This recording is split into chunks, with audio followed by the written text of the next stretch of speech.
count as a standing ovation if you're already standing. Sit down.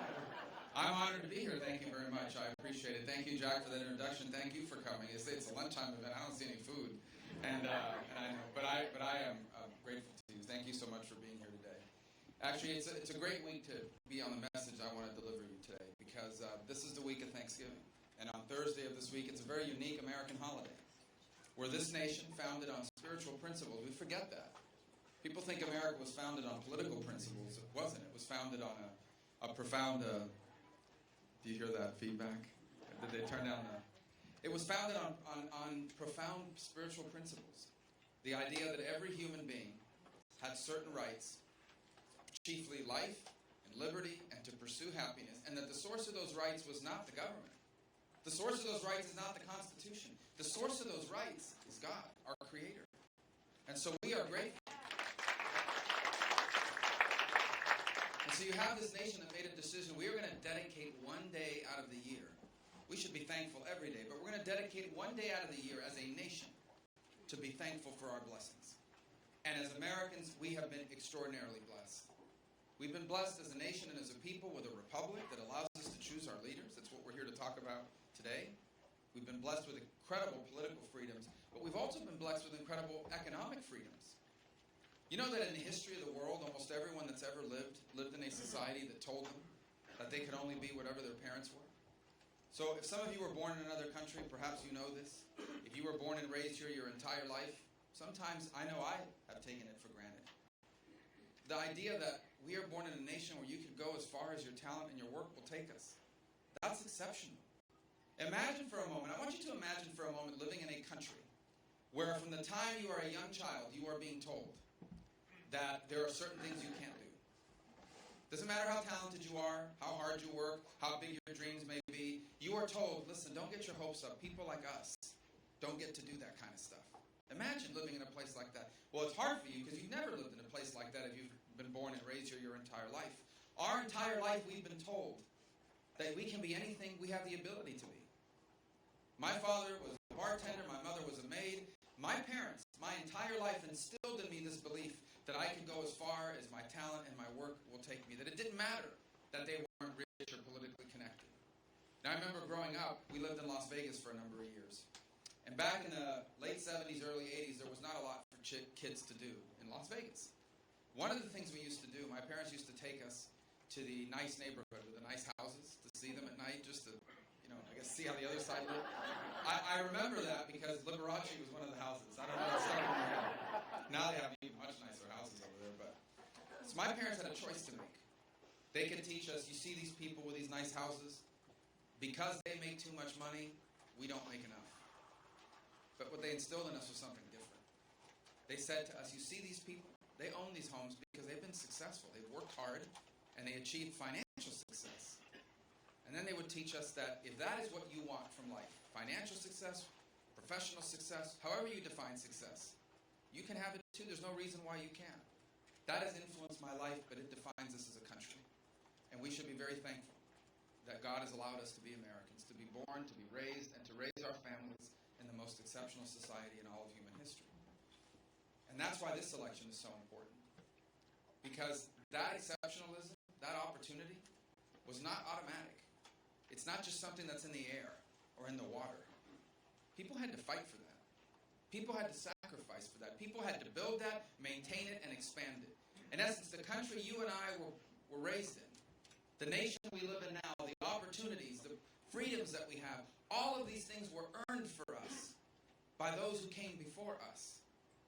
Each generation for over 2 centuries in this country have confronted challenges and embraced opportunities.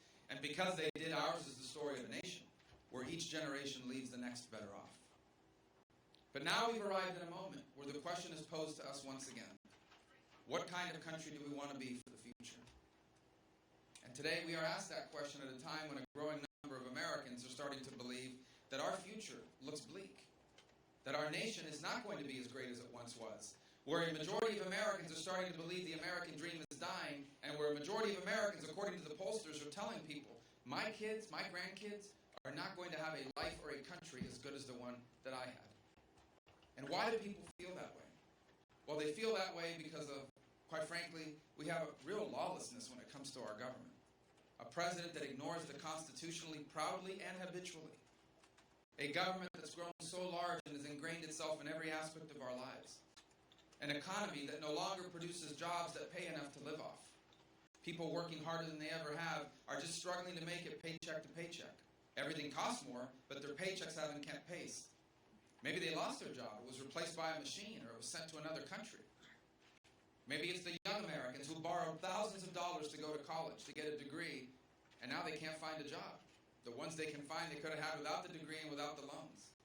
It's the small businesses who are struggling to stay open at a time when more businesses are dying than starting out. These are real challenges, and it leaves our people feeling the way that they do. These challenges are real.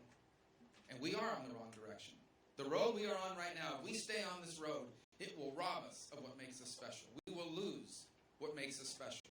And our children and grandchildren will be the first Americans to inherit a diminished country. That's the road we're on right now. And both parties have put us on this road.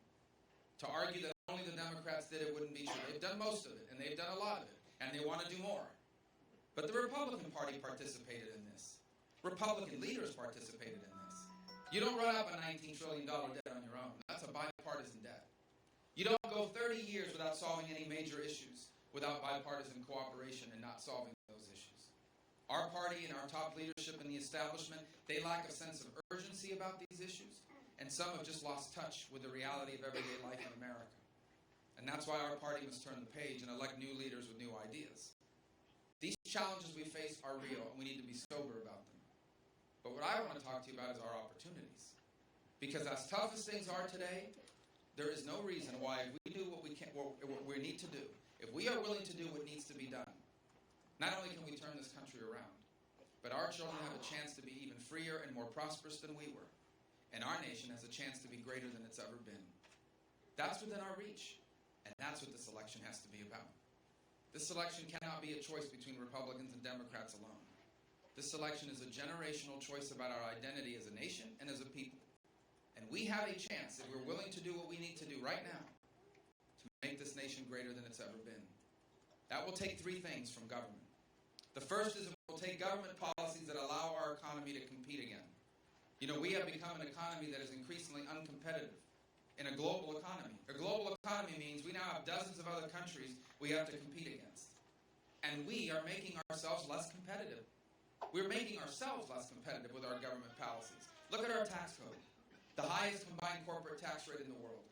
That's why every day brings news of yet another American company that's either bought an overseas company and moving, or has been bought by an overseas company and moving. We just saw that this week. A pharmaceutical company is being bought by a foreign company and they're leaving. And why are they doing that? It's not because America isn't a great country. It's because we have a tax code that's one of the most expensive in the world. We are inviting people to leave. We have $2 trillion of American corporate cash sitting in overseas bank accounts. You know why they don't bring that money back? Because we're the only major industrial country that makes you pay taxes on that money twice. Once when you earn it overseas, and a second time when you bring it back. $2 trillion, you know what that is? That is the size of the entire Russian economy. That's what's sitting overseas in American corporate money instead of being invested here. We have a tax code that really hurts small business, because if you invest $1 in your business, you have to write that dollar off over a long number of years. You may not even be around in a long number of years to write it off. Instead of having a tax code that allows you to immediately and fully deduct that amount of money out of your investment. So one of the first things we have to do to be globally competitive is we need tax reform. And I've offered a plan that fixes all of these things. We need regulatory reform. Regulations are a cost of doing business. If you're in business, you know that. Federal regulations are completely out of control. We have the EPA, which I call the Employment Prevention Agency, that wants to regulate water puddles. They're regulating power plants in a way that will raise the cost of utilities. That means a bigger burden on families and on business. That's why we need regulatory reform. I proposed something called a regulatory budget that caps how much federal regulations can cost our economy. It lowers it, it caps it, and it says to agencies, you want to write new regulations that cost $1 million to comply with? You have to get rid of other regulations that cost $1 million. Almost like a balanced budget amendment, but for regulations. So they can't keep growing these out-of-control regulations. And if we cap and lower these regulations, these agencies will shrink. The third thing we have to do is balance our budgets. You can't grow your economy if you have a debt crisis, and we will have a debt crisis. We have a $19 trillion debt, and it is set to explode in the years to come. It will trigger a debt crisis. We have to fix it by dealing with the causes of it. It is not being caused by foreign aid. There's waste in foreign aid, and we should fix it. But foreign aid is 1% of our budget. It's being caused by the way Medicare and Social Security are structured for me, for future generations. My mother's 85. I live in Florida. There are a lot of people on Social Security and Medicare in Florida. My mother's one of them. I don't want anything to change for her in a negative way, and we don't have to. We don't have to change anything for her, for current retirees, for people who are about to retire. But I promise you Medicare and Social Security is going to look different for me than it does for her. One way or the other. It either won't exist because it went bankrupt, or it survives because we reformed it for me, someone who's 20, 25 years away from retirement. And what I mean for changes for me and my children, right now I'm supposed to retire at 67. Instead, I have to retire at 68. I'd still be among the youngest members of the Senate if I was there. If I've been financially successful, I've made a lot of money, my Social Security benefits aren't going to grow as fast as they grow for my parents or for someone who's been less financially successful. My Medicare money could very well be the option of using it to buy a private plan that I like better. Kind of like Medicare Advantage does now for millions of people. My point is, these are not outrageous changes, and if we make them now, we can save Social Security and Medicare, we can help bring our debt under control, and we don't have to change anything for people that are on it now or people that are about to retire. We have to fully utilize our energy resources to grow our economy. And we should be a world leader in everything. We should be the most energy efficient people on the planet. We should have wind and solar and biofuels and renewables. We should do all of that. But we'd be reckless not to also fully utilize our ability to build nuclear power plants, to fully utilize oil, to natural gas, even coal. These should be part of our portfolio as well. And natural gas in particular is something we should be excited about. We have an abundant and long-term domestic supply, which means we could have a very cheap and sustainable source of electricity in this country and of heating and cooling. And this will matter to families. But let me tell you where it really is going to make a big difference: in manufacturing. Because energy, the cost of powering a manufacturing plant, is the single biggest cost overhead.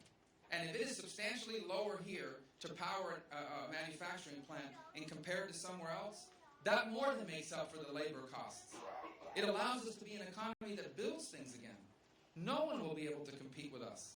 That's why we should fully utilize all of our energy resources, especially natural gas. And last but not least, we have to repeal and replace Obamacare. Obamacare is a job killer. It makes employees more expensive, and so less of them are being hired. It encourages companies to move people to part-time work or to offer less benefits, and it's terrible for the American people that are on these plans. Yet again this week, we get the news that one of the largest companies in America, participating in the exchange, is thinking about dropping out. This is a catastrophe in the making. And so I think what we need to do is repeal Obamacare and replace it with a system that says you control your health care money. Either a refundable tax credit that you can only use to buy health insurance, or if it's money that your employer gives you that you won't have to pay taxes on that money. And you can use it to buy any health insurance you want, of the kind you want. Not everyone wants the same health insurance. And you would be able to buy it from any company in America, in any state, across state lines, that will sell it to you. And that will drive competition. And competition will drive higher quality at a lower price. And if you don't believe that works, and I know that this group does, but turn on the television. I promise you that you will not be able to watch 60 minutes of television without running into a commercial for either Geico, State Farm, Prudential, Allstate, who's the other ones? The General, Liberty Mutual, Nationwide. Why are all these companies advertising for auto insurance? Because who controls your auto insurance money? You do. You decide who to buy your auto insurance from. They know that there are millions of Americans buying auto insurance, and they're fighting with each other to get you to buy them instead of someone else. And how do they fight with each other, other than commercials that have nothing to do with insurance? How do they fight with each other? They fight with each other on the basis of lower prices and more quality. They all promise you they are cheaper than the other guys, and they offer more for less. That's what we need to see more of in health insurance. If we can do these things, we make America, once again, the best place in the world to create jobs. Jobs are not created by politicians. I always laugh when I hear a governor or a senator or somebody say, oh, I created 1 million jobs when I was governor of so-and-so state. Unless you grew the government by 1 million jobs, you did not create 1 million jobs. The private sector creates these jobs. Our job is to put in place policies that make America the easiest and the best place in the world for people to do that. And if we do that, our private sector is going to take care of the rest. Our private sector is going to create millions of 21st century jobs. And 21st century jobs pay a lot more than 20th century jobs. Those new jobs will require more skills than jobs have ever required, which is why the second thing we have to do in this country is make it easier and cheaper for people to acquire the skills they need for a better paying job. For me, that begins with vocational training. For the life of me, I don't know why we became a country that told young Americans that trade school was for the kids who weren't smart enough to go to college. Trade school is for the kids that want to make $50,000 a year at 18 years of age. And we stopped training people to do this work. We need more airplane mechanics, pipe fitters, machinists, welders, plumbers, HVAC workers, long-haul truckers, you name it. We have a shortage in these fields. We have good jobs available, and we don't train people to do that work anymore. I will be the vocational education president. First, I will use the bully pulpit of the White House to talk about why these are good jobs that we should lift up.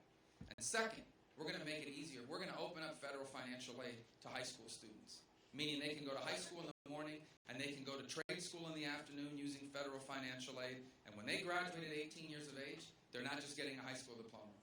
They are getting an industry certification, and they are ready to go work at the paint and body shop making $40,000 a year, as a welder making $50,000 a year, and it's only up from there. We also need to help non-traditional students, people that have to raise children and are working full-time and want to go back to school and get a degree so they can get a raise or a better job, but they can't. They can't because they have to work full-time and raise a family. And they can't drop everything for 2 years to sit in a classroom. And so, what do they want? So what we need to do is make it easier for them to acquire those skills. And how do you do that? By having an alternative to traditional higher education that says you can get credit for what you've already learned on your own. Like if you served in the military for 5 years, and we thank you for your service if you're here today, and you served a tour of duty in the Middle East, I don't know, I think that's worth 3 credit hours in Middle Eastern affairs. Don't you?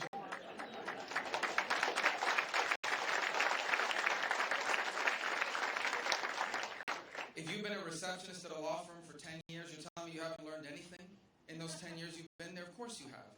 Give people credit for what they can prove they already know, what they learned on their own through work experience, life experience, military experience, free online coursework. And then whatever you're missing to complete a degree, allow them to learn it from a variety of sources, not just one school. Allow them to package learning from online coursework, weekend classes, more self-directed learning. There's some incredible free online coursework from MIT and some of the finest institutions in the world that you can complete this coursework and prove your competency. Why is that important? Because suddenly that single mother that works as a home health aide for $9 an hour is that much closer to being a dental hygienist making $55,000 a year. This is important. It opens doors to opportunities that today are closed to people because they can't go back to school, they can't afford it, and they do not have the time. We're still going to have traditional four-year schools because otherwise how would we have college football? So we're going to have four-year schools. That's really not much of a joke, it's true. But anyway, but we can't continue to have young people straddled with thousands of dollars in loans. We have $1.2 trillion of student loan debt in America. It used to be higher, but I paid off my loans 3 years ago. So. But this wonderful book called An American Son, it's available on paperback if you're interested. Do you have it? There it is. That's the hardcover. That's even better. I never would have paid off those loans had I not written that book. I would have been paying until I was 59 or 60 years of age. You have millions of young Americans today stuck with these loans. Sometimes they used it to pay for a degree that didn't lead to a job. Sometimes they didn't even finish the degree. They have no degree, but they have a loan. This is a real problem. How do we deal with it? The first thing is we create alternatives to student loans, especially for graduate students, because that's where the real loan debt comes, really gets big. And I've innovated this idea called a student investment plan, which allows a promising student to go to a private investment group and have them pay your tuition the way they would invest in a startup company. And if you're successful, they're going to make their money back with a profit. And if you're not successful, they made a bad investment. It's better than a loan, though, because it doesn't go on your credit report, and all the risk is on the investment group. I'm not saying that's for everyone. I am saying for many promising students, especially in high-demand fields, it's a much better alternative than borrowing $80,000 from a loan program that you'll be paying interest on for a long time. I also think we need to provide students with more information. When I'm president, before you take out a loan, you will be told how much people make when they graduate from your school with your degree. You will know how much people make with that degree. You may still decide you want to major in that. Maybe you're going to graduate school. But at least we give you some basis upon which to choose a major. And more importantly, how to make intelligent decisions about how much money to borrow to pay for it. And I'm telling you that if we can do these two things I've just outlined, make America the most competitive economy in the world, and make it faster, cheaper, and easier for our people to acquire the skills they need for the better paying jobs, we're not going to have an economic recovery. We're going to have an economic renaissance. Because this new 21st century economy is perfectly and tailor-made for America. It's an economy driven by innovation. There's no people on earth more innovative than ours. It's an economy driven by productivity. We're the most productive workers in the world. If we just had government policies that were modern and that gave us a chance, the private sector would take care of the rest. There are now millions of people in this world who used to be starving. Now they drive cars. They fly on airplanes. They want to buy American things. American services, American goods, American innovation. This economy is tailor-made for us if only we had leaders that understood it. Instead, we have leaders that are outdated and out of touch. Despite how different this economy is from the one of the past, we still have a retirement system designed in the 30s, a higher education system designed in the 50s, anti-poverty programs that don't cure poverty designed in the 60s, energy policies from the 70s, tax policies from the 80s. As conservatives, our challenge is to take our principles of limited government and free enterprise and apply them not to the challenges of 1981, but to apply them to the challenges of 2015 and 2016 and 2020. And if we do that, we will lead the way to an American economic renaissance that will rival any period in our nation's history. And this is really important, because that is the way you save and expand the American dream. But there's one more thing we have to do. It's the most important thing we're going to do. And without doing this, the other two things won't matter. We need a federal government that keeps us safe. You can't grow your economy if you're not safe. You can't prosper as a people if you're not safe. And I'm telling you that today, the world is growing more dangerous, and we have a president that's making us weaker. The world is more dangerous because a lunatic in North Korea has dozens of nuclear weapons. The Chinese are undertaking the most rapid military expansion in human history. Russia is governed by a gangster who is dividing Europe and sowing instability in the Middle East. A radical Shia cleric, the Ayatollah of Iran, is about to receive $150 billion of sanctions relief, which he is going to use to sponsor terrorism, to build a long-range missile that can reach the United States, and eventually to either buy or build a nuclear weapon. And then you add to all of these dangers the rise of radical Islam, the rise of radical jihadists in the Muslim world who threaten the peace and security of the world. And I call it radical Islam. You know who else calls it radical Islam?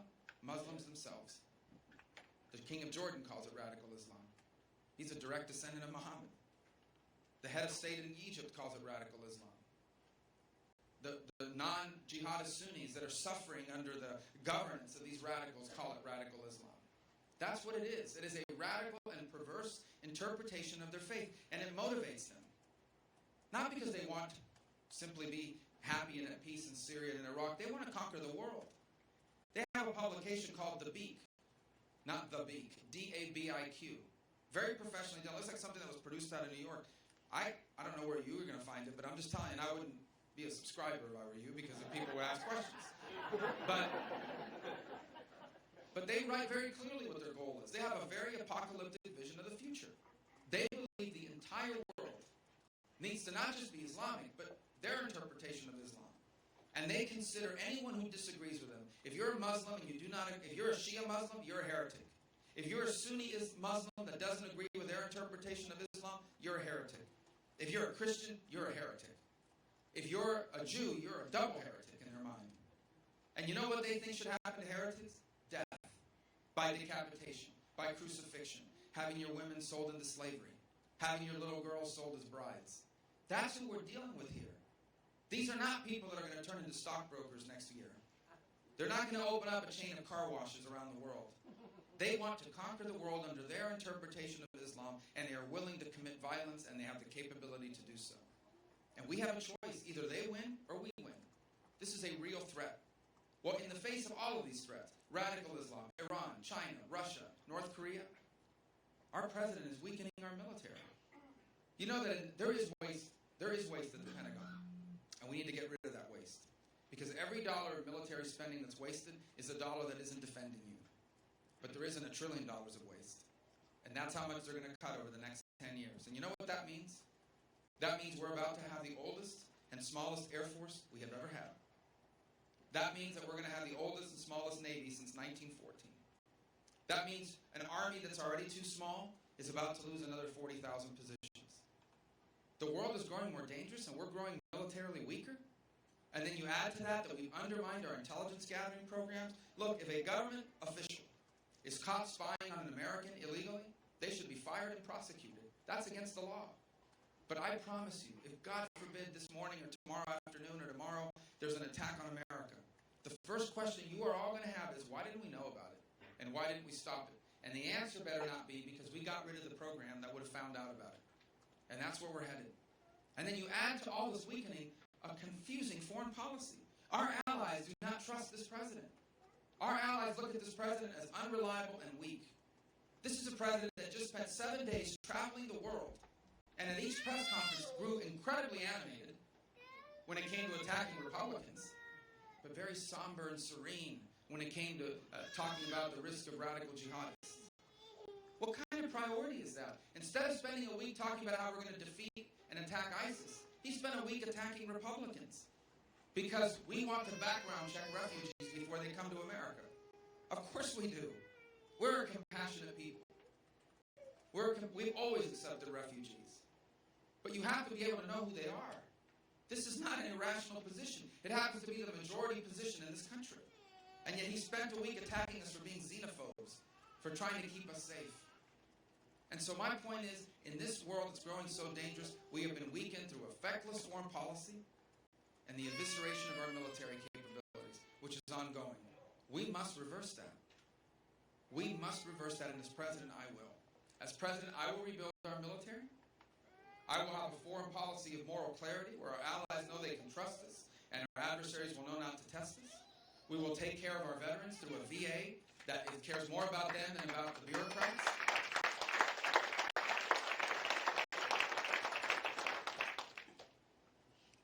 We will defeat radical jihad.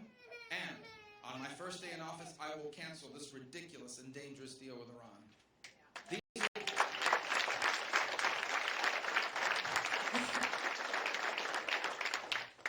So in closing, let me just say that I outline all these challenges because I believe we can fix all of our challenges.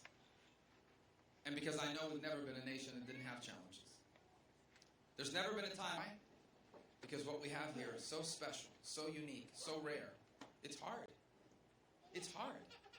What we have in America is so special, it is hard to keep. It requires each generation to confront challenges to it. This nation has always had great challenges. This nation was founded on a revolutionary principle.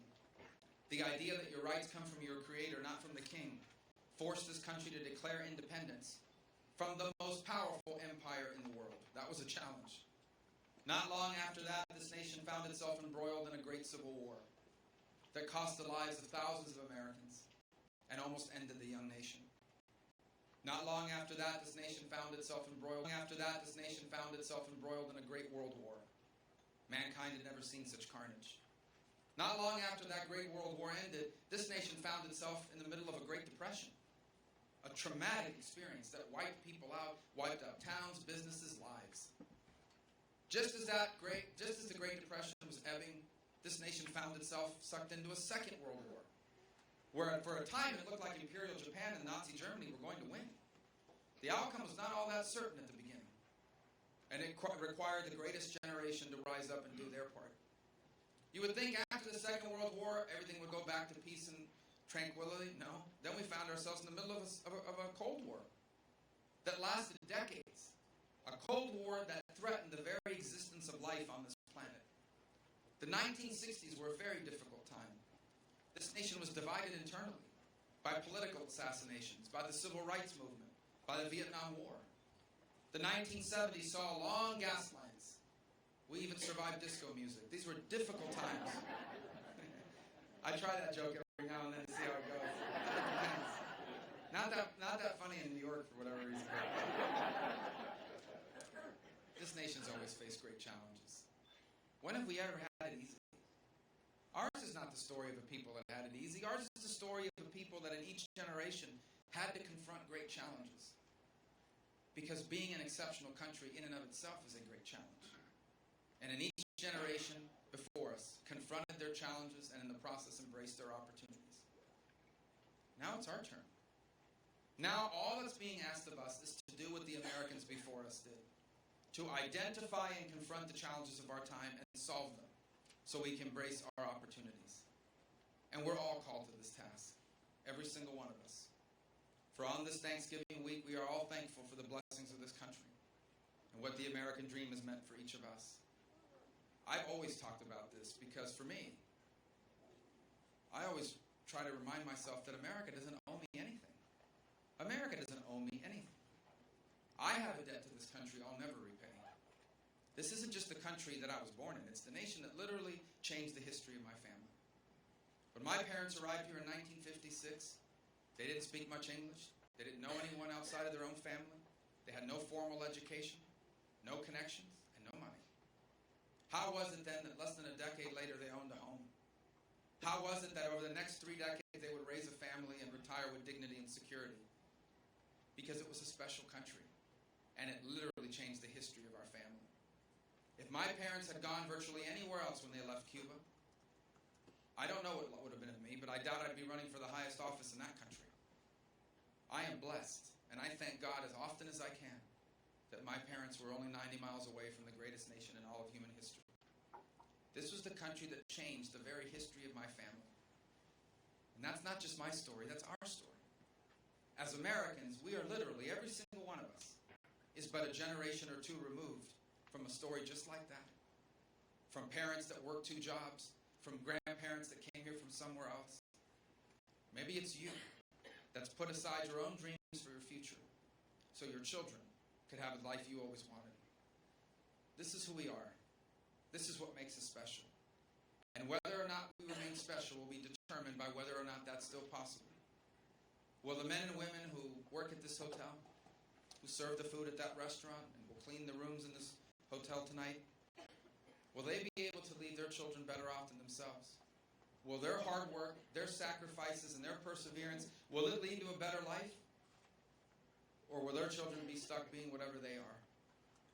If they can create for themselves a better life through hard work in this country, not only will we remain a special country, we'll be greater than we've ever been. And the American dream will not just have survived. It will have reached more people and changed more lives than ever before. Because what makes us special is not the fact we have rich people. We're proud of the financial success we have in this country. We celebrate it. We most certainly do not demonize it. But every country has rich people. Even the poorest country in the world has rich people.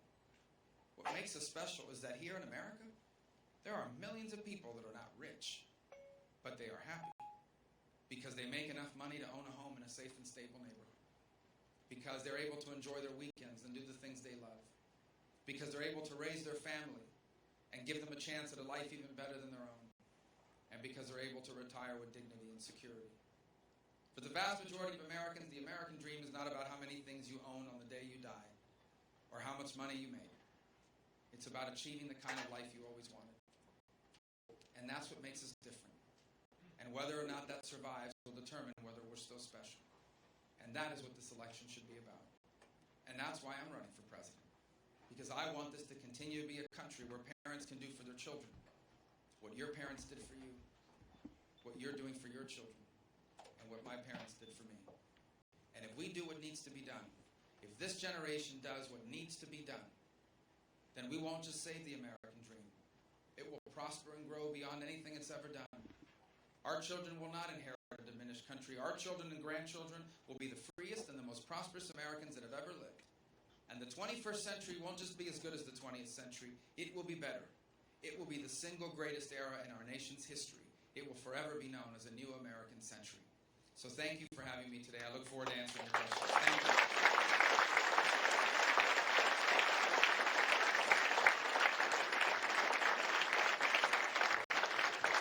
All right, who has the microphone? All right, so this is who you need to get a hold of if you want to ask me a question. Oh, there's 2 microphones. All right, so please find them. You'll ask the question, I'll answer. Thank you for being here, Senator. Thank you. We're hearing today that there's an investigation as to whether the president was misled about the seriousness of the threat of ISIS. So when you become president, what will you do to ascertain that you're not being misled about a security threat to the United States? Well, let me back up and say, and I want to be cautious about this. I am a member of the Senate Intelligence Committee, so I have access to the most sensitive intelligence information of our federal government. And all I would point to is that back in early 2014, I was warning about when the president was saying that ISIS was the JV, I was saying something very different on the basis of the exact same information. In fact, ISIS has been a threat for a while. It wasn't called ISIS. But going back to 2012, I looked at the Syrian uprising. Let me explain the Syrian uprising. The Syrian uprising, Assad is a Alawi, which is basically a minority within a minority of Shia. Shia are a minority. Shia Islam is a minority in Syria, but the Alawis, who are a minority within that minority, govern the country. The majority of the country is Sunni, and they feel discriminated and oppressed by the Shia majority. And so they rose up against Assad. Not terrorists, just everyday Syrians rose up and said, we want a different government, like one that has people like us, at least in positions of influence. And Assad responded by barrel bombing them and killing them. And so it turned into a civil war. And I said at the time in 2012, if we don't find people in that Sunni community that are not terrorists and empower them, we can stay out, but if we don't find people that are non-jihadists and empower them, the jihadists from all over the world are going to see what's happening, and they're going to go there, because this gives them an opportunity to establish a foothold. And that's exactly what happened. This Al-Qaeda in Iraq, that had now moved into Syria after being driven out of Iraq by Sunnis, used this vacuum, this civil war, as an opportunity, not just to grow, but to attract foreign fighters. They also recruited former members of Saddam Hussein's army in order to professionalize their military operations. And they grew into a threat. A vacuum was created. We did not empower the non-jihadists to fill it, and as a result, ISIS filled it. I was warning about that in 2012, throughout 2013, on the basis of the exact same information the president had access to. And in 2014, when they came over from Iraq, from Syria and into Iraq, and he called them the JV, I remember standing up on the floor of the Senate saying, this is a serious threat, and they're only going to get stronger in the weeks to come. So I think perhaps what you're alluding to is some reports that the intelligence assessments that have been given to the president about the success of our campaign were exaggerated. I would also point there and say that I've been making warnings about that too. How could just 2 days, bad timing, 2 days before the attack in Paris, the president was talking about how ISIS was contained. Well, I don't know how he can say that when he knows for a fact that ISIS in Libya is growing like gangbusters. If you were a foreign fighter, I know no one here is, I'm not, but if you were a foreign fighter that today called up 1-800-ISIS or whatever their number is, and you said, I want to join ISIS, you know where they're going to tell you to go? They're going to bring you into Libya. That is where their travel offices. That is where they are attracting people from all over the world to train them. You know why? Because they're not fighting with anyone in Libya. They have a prime operational space. From Libya, they're conducting operations in the Sinai, which puts them just a skip away from Israel and right at the edge of Egypt, of Cairo. And so my point to you is, this group is growing in influence in Libya. They're growing in influence in Afghanistan. I've been saying that for months. In Afghanistan right now, ISIS is going to the Taliban fighters, the mid-level fighters and commanders, and saying to them, you know, the Taliban hasn't won anything in 10 years. But we, ISIS, keep winning. We kill people in Paris. We kill people in Mali. Join us instead of them. You know why? Because they're trying to become the predominant group in Afghanistan. They're now starting to pop up in Pakistan, which is a nuclear-armed country. That country, if that ever falls, we got a huge problem on our hands. They just conducted a very high-profile attack in Beirut about a week and a half ago. As I already mentioned, they have operations in the Sinai. They have affiliates, I believe, up to 13 or 14 countries, including the Caucasus. Not the Iowa Caucasus, the Caucasus Mountains. My point to you is, don't worry, we're good. My point to you is, they've been expanding, not shrinking. I don't know what he's talking about, containment. Maybe he interpreted it that way, but he might be the only one. because everyone knows what a threat they pose and what a growing threat they pose. And so I'm not sure about the specific article you're referring to or the news, but I've been warning about ISIS before the world knew about them, and I've been warning about their growth over the last 2 years consistently, based on the exact same information the President has access to. Thank you for coming, Senator. I have a question. If you become president in 2016, we'll most likely still have a filibuster in the Senate for your legislative agenda. My question is, what will you do to work with that and overcome that without using legislation by executive order? Well, hopefully we can win more Senate seats. But the filibuster is a double-edged sword, and I know a lot of people get frustrated by it. And I'm not in love with the filibuster. It's a Senate rule. It's not anything in the Constitution. The filibuster and the veto are two separate things, guys. Most of you all know this, but the veto's in the Constitution. The override, you need a supermajority in the House and Senate to override a veto. But the filibuster is just a Senate rule, which requires 60 votes on virtually every piece of legislation and every nomination except for nominations other than the Supreme Court. So the bad about the filibuster is when you're in the majority, you want to get things done and you can't because you don't have a filibuster-proof majority. The good about the filibuster is when you're not in charge, and Harry Reid is, they can't do anything they want either. So over the last 2 years or 3 years before we took over the majority in the Senate, we stopped a lot of bad things from happening because of the filibuster. And so when you get rid of the filibuster, that means you got rid of it when Democrats are in charge and Republicans are in charge. And so that's why it's such a double-edged sword. I do think there are issues in this country that you can rally a supermajority around. For example, all the things I've just discussed on higher education, they're mostly bipartisan for the most part. Now, we could always choose to make it a partisan issue. We don't have to. Obviously, the Democrats, their presidential candidates have no unique ideas when it comes to higher education. Their only idea is let's raise taxes and pour more money into an outdated system. But my argument is on the ideas that I've just given to you, almost all of them have strong bipartisan support. I think we can get those done. I don't think national security needs to be a partisan issue. It used to be a strong bipartisan commitment in this country to our military and our ability to project power in the world. I do think there are issues we're going to have elections over, like the proper role of government. I mean, our founders would not recognize the federal government today. They would look at our regulatory agencies and say, what is this? This is like a fourth branch of government that we never created. They have more power than the executive, than the legislative branch does today in many instances. They would look at the Supreme Court and say, what is this? You've got at least 5 people on there who think they're legislators, who manipulate and creatively manipulate the Constitution to reach conclusions they want. So I do think that these are issues we're going to have to confront. There are issues that we're going to have an election and an argument and a debate over.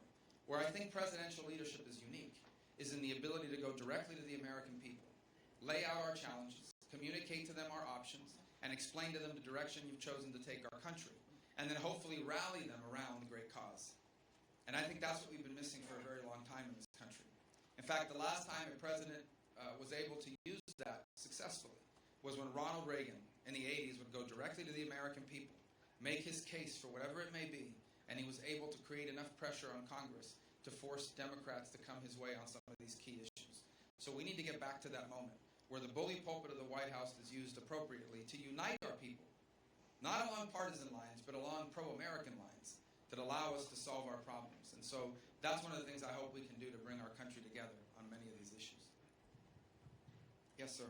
Senator, I think everybody in the room agrees with you on education as far as college or career ready, but I wonder if you'd elaborate a little bit more on your philosophy about the government's role in education, i.e. Common Core, and just the government's role. Well, let's first define education. From the time you're born to the day you graduate high school, I think the federal role should be limited to non-existent. I think K through 12 education belongs at the local level. That's why I don't support Common Core. The problem with Common Core is it is standards that they've created in the hopes of driving curriculum reform. In general, a good concept. I support curriculum reform. The problem is when you create a national standard, it won't be long before the federal government turns it into a national requirement. And now what will happen is they will say to local jurisdictions, you want our federal money? You have to do it our way. In essence, you've created a national school board, and we don't need a national school board. So not only do I not support Common Core, on my first day in office will order all of our agencies in the federal level to stop any work they're doing on Common Core. But I believe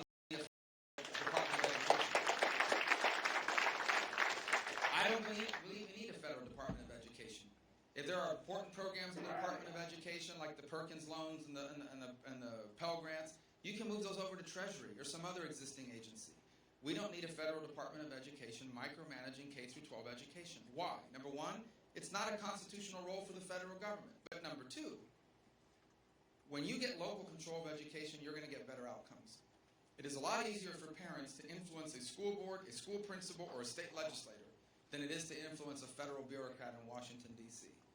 Now, higher education, we shouldn't be running higher education either, but the federal government's the biggest payer of higher education through both student loans and grants. And therefore, we have, as spenders of your taxpayer money, we have a vested interest to ensure that that money is being spent in the wisest way possible. And that's why I allow competition and innovation to enter that space. We would open up Pell Grant, as I made the point in my speech, the Pell Grant. Today, you can only use it once you graduate from high school. I would say that if you're going to dual enroll, whether it's college courses or dual enroll in vocational courses, you should be able to use the Pell Grant. If your school doesn't offer a vocational program, then why not allow them to go to high school in the morning and then use the Pell Grant to go to the community college in the afternoon so that when they graduate at 18, they can be certified, ready to work as a welder, a plumber, a pipe fitter. Why wait till they're 22 or 23? They might even drop out of high school if that happens because they don't care about Shakespeare. They want to fix airplanes. And so let's help empower people with those skills early on. And the other is to create these non-traditional. See, colleges in America are largely regulated by 6 accrediting boards. There are 6 separate accrediting boards. And these accrediting boards, if you're not accredited by one of them, you can't accept federal financial aid. My argument is, let's open up the space for at least one more alternative accrediting board that accredits non-traditional programs like the programs I outlined that give you course credit for what you've already learned. Because now you're going to, and then if you're accredited by that, then you can use financial aid to pay for those courses. It opens up the space for innovation, for technology, to allow people to access learning cheaper and faster than they're able to get it today. There are still plenty of Americans that are going to go to college for 4 years because they want the college experience. But there are plenty of Americans in their late 20s and early 30s and 40s that can't afford that and don't have the time. They need to finish school as quickly as possible so they can acquire the skills they need to find a better paying job. And we should leverage federal financial aid to ensure that programs that provide that opportunity are created in this country primarily by the private sector and by the nonprofit sector. I'm not talking about opening up government schools. So federal government has a limited role to play in higher education, has very little, if any, role to play in K through 12.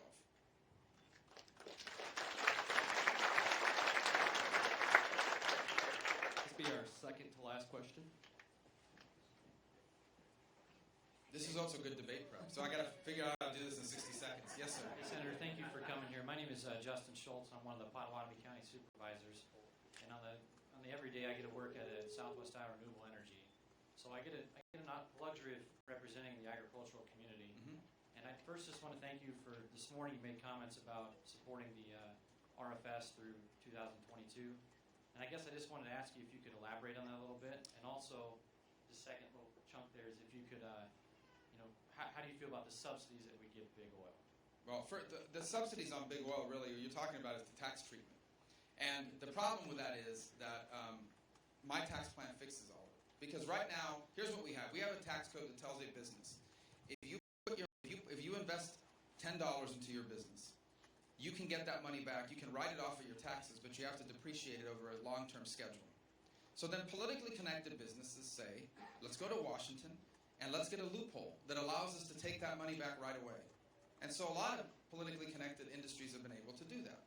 Under my tax plan, none of that will be needed anymore. Every business, whether you're in oil, renewables, or you make cotton t-shirts, every business will be able to immediately expense 100% of what they invest in their business in the same tax year. That treats everybody the same way. And that's the way it should be. Because the more you tax something, the less of it you get. And that's why I want to make investment cheaper to do in America, because you'll get more investment. You don't grow businesses without investment. Whether it's buying capital, equipment. When you buy equipment, you're investing in jobs. Because not only do you need people to operate that equipment, someone made that equipment. Someone has to maintain that equipment. And if it allows your business to grow, it means you're going to hire more people. So it would create equal tax treatment for all industries by doing it my way. On the renewable fuel standards, look, I've been very blunt. I don't like government doing all these things. And if I had been in the Senate at the time, I would not have supported it. But it's now the law. It's in place. And so you have people that have said, now that we have an RFS, I'm going to go out and I'm going to get into this business. And I'm going to invest money into this business. I don't think it's fair to say to people, okay, well, thank you, but we changed our mind, we're yanking it back. Whether you like it or not, it isn't fair to yank away something in the middle of it after people have invested in it based on an existing government program. And so what I've argued is, since it's already in place till 2022, let it stay in place until 2022 to respect the investment people have made.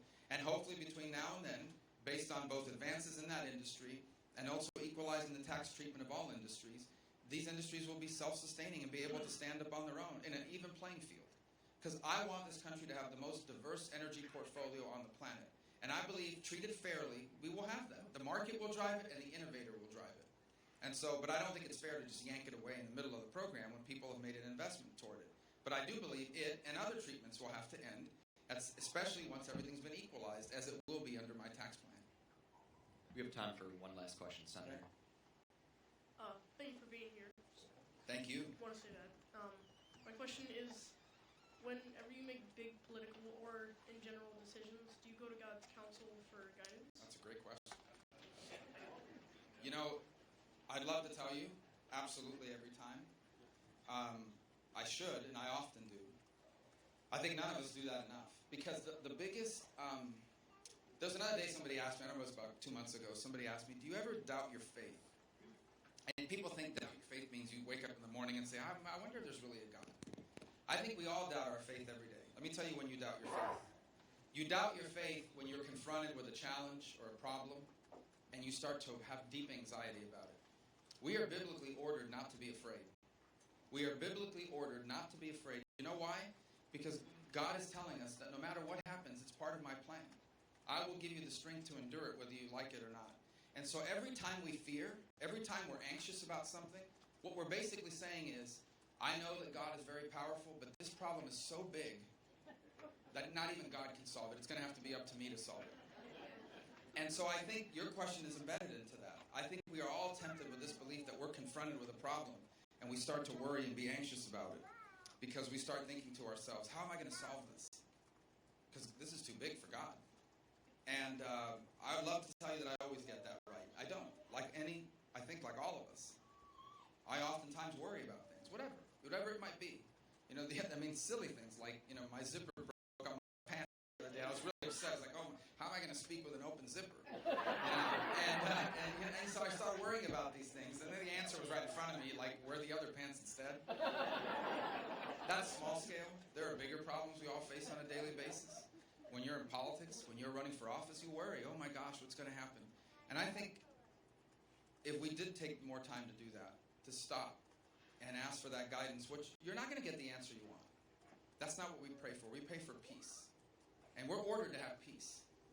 And the peace that you're left with is not the peace of it's going to all work out great. We're not promised that. In fact, those of us who share the Christian faith, the only thing we're promised is adversity. We are told you will be discriminated against, you will be hated, you will be persecuted. Obviously, we're fortunate to live in a country where the persecution is relative compared to other parts of the world. None of us is promised prosperity.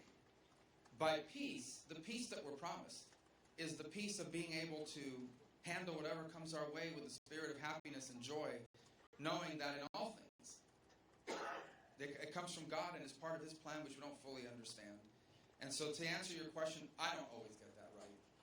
On big decisions, that I think is absolutely. Something big is happening. Anytime we ever get in trouble, anything that goes your way that you're not happy about, first thing I do is drop to my knees, as I'm sure most of you do as well. It's in the little things that we're called to be faithful to. In the daily occurrences of everyday life, where your faith is being tested, and you're constantly reminded that you should be turning to God in all things, the big and the little. And in this peace that some people already have and others work and strive and pray for, that is infused in you by the Spirit. And it is a peace that allows you to handle no matter what comes your way that day. It's part of God's plan. I was asked this question the other night at a forum we did at the family later, and they asked me, where was God on 9/11? Where was God in Paris? I said, God is where God always is, on the throne in heaven. Because the question was, how could God allow these bad things to happen? And it always challenges us to understand God's ways are not our ways. What we may interpret as bad, and most certainly is in the case of Paris or 9/11, even that is part of a broader plan for the universe and for our lives that we're just not going to know the answer to. God's ways are not our ways. The best way I've ever been able to explain it to my children, and I used it that night, I remember all of my children when they were very young. We all have to take our children for their vaccines. And depending on how your kids are, that could be a very harrowing experience. I have one child in particular who will go nameless, but I've narrowed it down to 4 people, so you'll have to figure out which one it is. That every time, I almost said he or she gets these shots, especially when they were young, I literally had to restrain them. Especially when they were very young, you couldn't explain any of this to them. All that child understood at 3 years or 4 years of age is, my father and my mother, who love me, is allowing a stranger to stick a needle in my arm, or in this case, some other region of the body, and it hurts. It hurts a lot. Why are they allowing me to be hurt by this stranger? I don't understand it. But I understood it. Because while that needle hurt for 3 or 4 seconds, that needle and what was happening to them was going to prevent something much more dangerous, much more painful, and much harder later on. Well, I love my children, and that's why I did it for them. Now imagine a God that loves you infinitely more than you love your own children. Imagine a God that has knowledge infinitely greater than what I have versus my children. That's our relationship with our Creator. And so sometimes God does allow pain into our lives for reasons that we don't understand, that we resent, that we get angry about. But it's for a reason that one day will make sense, just not now. And that's where faith comes in. You are allowed to believe that we are children of an all-powerful God, that everything that happens is part of His plan, and that our job is just to be partners and cooperate in His plan in our life. And I hope, and certainly as president, you're confronted with extraordinary challenges. And I hope that our next president will be me, obviously, but I hope that our next president is someone that relies deeply in their faith. The job is so great that no mere mortal has enough wisdom on their own to confront the challenges and the responsibilities that are put upon the leader of the free world. And so most certainly I hope we have our next president as someone infused by the Spirit who seeks always the guidance of our Creator in all decisions. So thank you. That's a great question. Thank you so much.